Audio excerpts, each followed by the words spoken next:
One of the things that I think a lot of systems handle poorly is reward for training in a skill. So let's look at 5e for an example. In D&D 5e, you start out with a proficiency bonus of +2. So whatever it is that you're doing that you're skilled in, you're getting a +2 bonus on it. As you level up, this is going to increase, but it caps out at +6. If you have expertise, that becomes +12.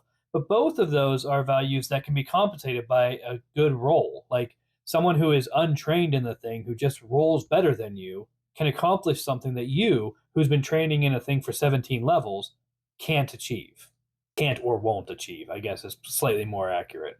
But the problem with that is that you trained in this thing. This is something that is supposed to be a skill that you have invested in, that you care about, that is oftentimes definitive of things that you do for the party, that now you don't stand out that well in. It's actually always going to be that someone with a better role can do a better job of it than you, even if they've never touched that. And I do not like that. I don't think that that rewards people enough for investing in a skill, for making a skill be a core part of how they view themselves and how they interact with the world and all this other stuff, kind of how they're designed to function, which is what skills really are.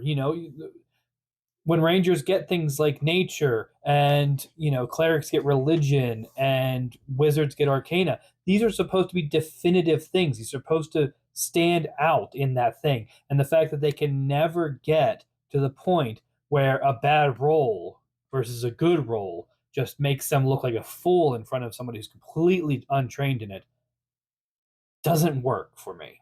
I understand that there are some skills where this makes sense to do, but for a system-wide thing where you're trying to design skills to function, I don't think this is a good way to handle it. And I think 3.5 did a better job where you're adding ranks that you get to decide how many ranks, and then there's bonuses that you can get where if you have 5 in this skill, you get a +2 in another related skill and stuff like that.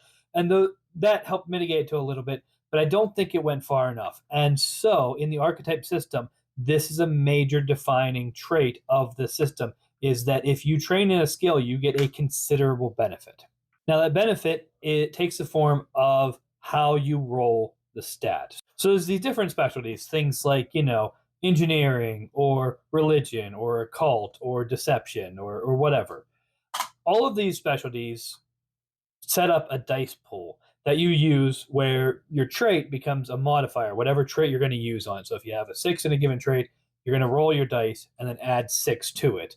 The question is what you roll, and this is where being trained really stands out. So, if you are not trained in a skill, if you are asked to do an engineering check with whatever trait you want, and you're not trained in engineering, you're going to roll a d4. It's d4 plus the modifier, and maybe your modifier is really high, and maybe that's going to get you some pretty good results. That's great. But if you're trained in engineering, you're doing something a lot different. What happens is when you roll a skilled check, so something that you actually do have ranks in, let's say you do have ranks in engineering, let's say you have 3 ranks in engineering, what you're going to do is turn those ranks into d6s. So if you have 3 ranks in engineering and you have a 6 in the trait that you're going to use, you're rolling 3d6 plus 6. What this means is that you pretty quickly start to outpace people who are not trained in the thing. Your base level in the thing, your minimum roll is going to exceed the maximum roll that someone untrained in it can do pretty quickly. I mean, at 5 ranks, your minimum roll is going to be 5 on the dice plus your modifier. The best they can do if they're not trained in it is a 4 on the die with the modifier. Now at low levels, that modifier makes a big difference. You know what I mean? People can have up to a 10 as a human in a given trait. So if they have 10 and you have 4 in the trait that you're using, they can still outroll you. But add a couple more dice. Once you get into like rank 6, 7, 8, that possibility fades out real quick. And so what you end up with is by mid to late game, you, as someone who is trained in a thing, who has been investing in training in this thing, who has been studying this thing, are capable of achieving DCs that someone who is untrained in it literally cannot reach. They can never achieve the levels of expertise that you are capable of getting. And even your worst, even if you do poorly on the roll, they're still not going to likely surpass you. They might meet you if they have a really good role and you have a really bad role. They might be able to get to the same level as you, but you're going to know that that was a bad role and that that was everything it took for them to get to you. So that's how that works. Rolling in the archetype system functions that way. Now, there are things that can augment this. The Jack of all trades augment, which is like a feat, changes the D4 to a D6. And there's an expertise one where you can pick a skill that you are already highly trained in, and you can turn those D6s into D8s. And then magic uses varying dice as well. So it depends on what your relationship is to magic, which comes back to your nature, which I'll be doing in a later video, is going to give you different dice to operate from when you're casting magic. But this is the base system, is that if you are not skilled in the thing, you're rolling a d4 plus modifier. If you are skilled in the thing, you roll ranks d6 plus your modifier.